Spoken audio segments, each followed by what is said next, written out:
to what extent have all these policies been costed?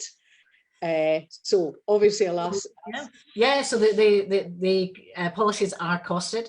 In terms of the affordability for it, it's determined by what we anticipate Scotland's budget to be over the next period. The Fiscal Commission put forward their views as to what the income levels would be for the Scottish Government over a period. We put forward our financial medium-term strategy that was set out in January of this year. These are all public documents. And in terms of the anticipated increase in budget over the next period of the Parliament of 5 years, we anticipate that to be £6.5 billion.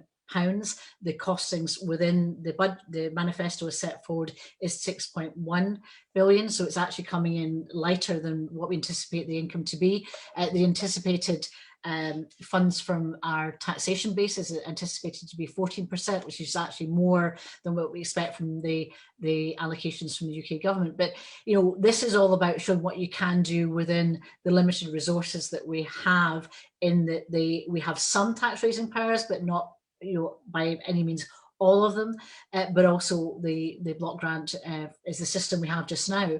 But you know, even within those constraints, we can show how ambitious we can be. And if we can be ambitious under devolution with these policies, just imagine what a manifesto for an independent Scotland would look like as we go forward with a referendum to ensure we deliver independence. And it's not about how we get there, it's about why we want to be independent and what we can do with it. And this gives you an idea of what we can do, but imagine what further areas, in the areas that we have no responsibility for, we could do in these areas. And you talked about energy earlier on. I'm a big supporter of the hydrogen agenda. In fact, one of my last meetings as the External Affairs Secretary was with the German Environment Secretary, discussing both blue and green hydrogen opportunities in Scotland and our connection with them and their ability to work with us.